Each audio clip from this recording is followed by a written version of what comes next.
है फैसला ये कि इस वक्त जो फूड कॉरपोरेशन ऑफ इंडिया है उसके पास जो एक्स्ट्रा राशन पड़ा है, चाहे वो चावल हो या चाहे वो गेहूं हो, उससे वो एथेनॉल बनाएंगी। उसको वो जो राशन है, चाहे चावल हो या गेहूं हो, उसको एथेनॉल में कन्वर्ट करेंगी, तब्दील करेंगी, और वो एथेनॉल जो है वो हैंड सैनिटाइज़र बनाने के लिए इस्तेमाल होगा। और साथ ही में सिर्फ हैंड सैनिटाइज़र ही नहीं बनेंगे उससे, उसे पेट्रोल में भी इस्तेमाल किया जाएगा ताकि जो एमिशंस हैं वो कम हो सकें। मैं आपको बता दूं, ये फैसला जो है वो सरकार ने नेशनल पॉलिसी ऑन बायोफ्यूल्स के जब उन्होंने अलाउ किया कि आप ऐसा करें, तो उसके बाद ही ये फैसला लिया गया। ये फैसला जो है वो नेशनल बायोफ्यूल कोऑर्डिनेशन कमेटी के साथ एक मीटिंग की थी, उस मीटिंग में ये फैसला लिया गया है, जिसमें उन्होंने ये कहा कि अल्कोहल बेस्ड हैंड सैनिटाइजर्स जो है वो बनाए जाएंगे। इस लॉकडाउन के चलते जितनी भी ज़्यादा भी ज़रूरत है हैंड सैनिटाइजर्स की, चाहे वो डॉक्टर हो या आम लोग हों, उनको भी इस वक्त हैंड सैनिटाइजर की ज़रूरत है। तो इसके चलते उन्होंने ये किया है कि जितना भी फूड कॉरपोरेशन ऑफ इंडिया के पास इस वक्त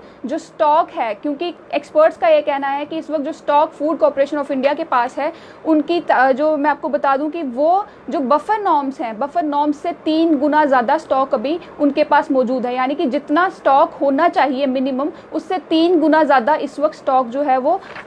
इस वक्त जो है फूड कॉरपोरेशन ऑफ इंडिया के पास पड़ा हुआ है। तो वो उस स्टॉक का थोड़ा सा फ्रैक्शन लेकर ये जो पेट्रोल में इस्तेमाल किया जाएगा और साथ ही में हैंड सैनिटाइज़र को बनाने के लिए इस्तेमाल किया जाएगा ये चावल जो हैं। मैं आपको ये भी बता दूं कि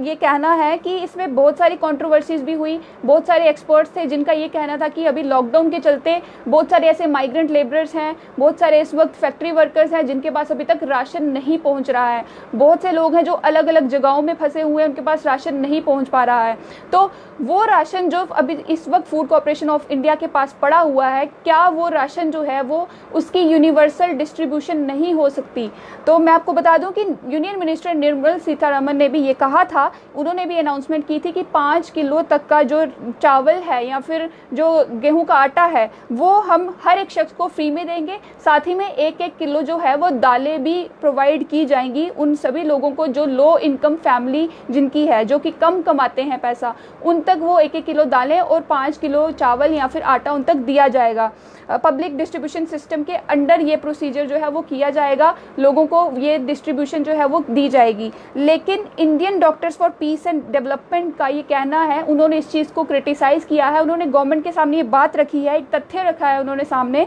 कि जो एक आम इंसान है वो उस सैनिटाइज़र का क्या करेगा, क्योंकि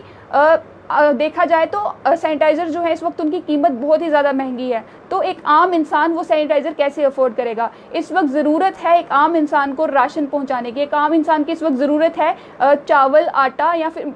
बाकी जो एसेंशियल जो कमोडिटीज़ हैं वो उन तक पहुंचाने की ज़रूरत है। तो उन्होंने इस चीज़ को क्रिटिसाइज़ किया, Indian doctors for piece and development ने क्रिटिसाइज़ किया है। उन्होंने कहा है कि लोगों को खाने के लिए चावल जो है वो दिए जाएं, उनको राशन बांटा जाए, ना कि सैनिटाइज़र बनाने के लिए, ना कि वो फूड कॉरपोरेशन ऑफ इंडिया के पास जो इस वक्त स्टॉक पड़ा है उससे आप सैनिटाइज़र बनाएं या उससे आप एथेनॉल बनाकर आप पेट्रोल में इस्तेमाल करें। उनका ये कहना है कि इस वक्त करोड़ों के हिसाब से लोग जो है वो भूखे हैं और उन लोगों को काफ़ी दिनों से खाना नहीं नसीब हुआ। तो ये जो खाना है, ये चावल जो आप इस्तेमाल करने जा रहे हैं हैंड सैनिटाइजर बनाने के लिए, इसको आप गरीब लोगों में बांटें, वो मार्जिनलाइज जो लोग हैं उन तक ये राशन जो है वो पहुंचाएं। एफसीआई के गोडाउन में जो एक्सपर्ट्स हैं उनका ये कहना है, जो बहुत सारे एक्सपर्ट्स हैं उनका ये कहना है कि जो फूड कॉरपोरेशन ऑफ इंडिया है उनके गोडाउन्स में जो स्टॉक है करीबन अभी तक उनकी, मैं आपको बता दूं कि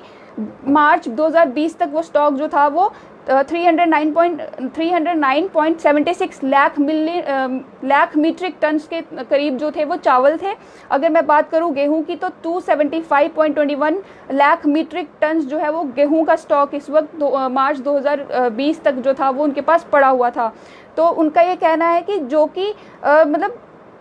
इस वक्त उनका ये कहना है कि ये जो स्टॉक है, ये स्टॉक इस वक्त सड़ रहा है क्योंकि ये पब्लिक यूटिलाइजेशन के लिए इस्तेमाल नहीं हो पा रहा है। ये जो है इस वक्त लोगों तक राशन नहीं पहुंच पा रहा क्योंकि बहुत सारे ऐसे लोग हैं जिनके पास अभी राशन कार्ड नहीं है। बहुत सारे लॉकडाउन के चलते बहुत सारे ऐसे लोग हैं जो अलग अलग राज्यों में अलग अलग जगहों पे इस वक्त फंसे हुए हैं, जो अपना राशन कार्ड अपने साथ कैरी नहीं करते थे, जो अपना राशन कार्ड अपने साथ नहीं लेके आए, जो अपना आधार कार्ड अपने साथ लेकर नहीं आए, तो उन तक ये राशन नहीं पहुँच रहा जिनको ये ज़रूरत है उस राशन की, तो उनका यही कहना है कि भूखों तक वो राशन पहुंचाया जाए, ना कि उसे हैंड सैनिटाइज़र बनाने के लिए इस्तेमाल किया जाए, ना कि उन चावलों को फ्यूल में इस्तेमाल किया जाए ताकि एमिशंस ना हो। IDPD जो है उनके डॉक्टर्स का ये भी कहना है कि राबी क्रॉप्स का नया स्टॉक जो है वो भी आ रहा है, तो अब कम से कम जो पुराना स्टॉक है उसे इस्तेमाल में लाना चाहिए, नहीं तो वो जो बफर स्टॉक है वो पड़ा पड़ा ही सड़ जाएगा और किसी के काम भी नहीं आएगा। तो उसे यूनिवर्सल पब्लिक डिस्ट्रीब्यूशन के लिए खोल देना चाहिए और उन लोगों को देना चाहिए बिना ये देखे हुए कि किसी के पास राशन कार्ड है या नहीं, बिना ये देखे कि किसी के पास आधार कार्ड है या नहीं, क्योंकि इस वक्त आइडेंटिटी यहाँ पर मैटर नहीं करती। मैटर करता है कि कोई भी शख्स जो है वो इस देश में भूखा ना सोए, क्योंकि बहुत सारे लोग हमने भी देखे, आपको वीडियो भी हमने बड़े सारे लोगों को दिखाई कि अलग अलग राज्यों में लेबरर्स जो है वो फंसे हुए हैं, माइग्रेंट्स फंसे हुए हैं। प्रायोरिटी ये नहीं कि उनको वापस उनके राज्यों में भेजा जाए, प्रायोरिटी इस वक्त यही है कि उन तक राशन पहुँचाया जा सके ताकि कोई भी शख्स जो है वो भूख के मारे ना मर जाए। बहुत सारे लोगों का जो वहाँ पर फंसे भी हुए हैं उन लोगों का भी यही कहना है कि हम लोग कोरोना वायरस से शायद ना मरें लेकिन भूख से मर जाएं। तो यहाँ पर ज़रूरत यही है कि उन लोगों तक जो है वो राशन पहुँचाया जाए ताकि वो लोग जो है वो उस राशन का इस्तेमाल करके भूख से बच सकें। मैं आपको ये भी बता दूं कि इस वक्त जो एक्सपर्ट्स हैं वो ये एस्टिमेट उनका ये है कि 5 मिलियन के करीब जो लोग हैं वो PDS के जो अंडर हैं। मैं आपको ये भी बता दूं कि 5 मिलियन के करीब एक्सपर्ट्स का ये कहना है, उन्होंने सजेस्ट किया है कि जो फूड है, जो खाना है वो PDS के अंडर डिस्ट्रीब्यूट जो है वो बताया जा रहा है कि डिस्ट्रीब्यूट किया गया है अभी तक, लेकिन 4 से 5 मिलियन लोग ऐसे भी हैं जो पब्लिक डिस्ट्रीब्यूशन सिस्टम के अंडर जो है वो अभी तक आते ही नहीं है, यानी कि जो PDS के तहत जो वो लोग थे उनके तहत वो लोग बीच में अभी उस लिस्ट में आते ही नहीं है। तो वो 4 से 5 मिलियन के करीब लोग जो है वो हर रात, आप सोच सकते हैं अगर उन तक राशन नहीं पहुंचेगा तो वो हर रात भूखे ही सोएंगे। तो आने वाले दिनों में कोई क्राइसिस ना हो उसके चलते ये चीज़ जो है वो डिमांड की गई है कि वो जो बफर स्टॉक है, क्योंकि राबी क्रॉप जो नया उसका स्टॉक आ रहा है, अब वो अगर आ गया है तो कम से कम पुराना जो स्टॉक है उसे यूनिवर्सल डिस्ट्रीब्यूशन के लिए जो है वो खोल देना चाहिए, हर एक शख्स तक वो राशन जो है वो पहुंचाना चाहिए, क्योंकि ज़रूरत इस वक्त यही है कि हर गरीब तक वो राशन पहुंचे ताकि हर गरीब जो है वो इस लॉकडाउन के चलते परेशान ना हो। और आखिर में यही कहूँगी कि आप लोग जो हैं अलग अलग जगहों में फंसे हुए हैं, अलग अलग परिवारों के लोग, कई लोग अपनी फैमिली से इस वक्त दूर हैं, तो उनसे यही है कि जो जो हेल्पलाइन नंबर्स हमने आपको प्रोवाइड किए हैं स्ट्रेट लाइन के नंबर, स्ट्रेट लाइन के पेज पर पहले भी, आप उन पर कांटेक्ट कर सकते हैं अगर आप दूर दूर से कहीं से फंसे हैं, और अपने परिवार वालों को भी बोल सकते हैं कि हम इस जगह पर फंसे हैं और प्रशासन से, आप जिस भी स्टेट के हैं वहाँ से उस प्रशासन से कांटेक्ट करें और हमें हमारे तक राशन पहुँचाएँ। फिलहाल इस अपडेट से मुझे दीजिए इजाज़त, फिर हाजिर होंगे किसी और अपडेट से।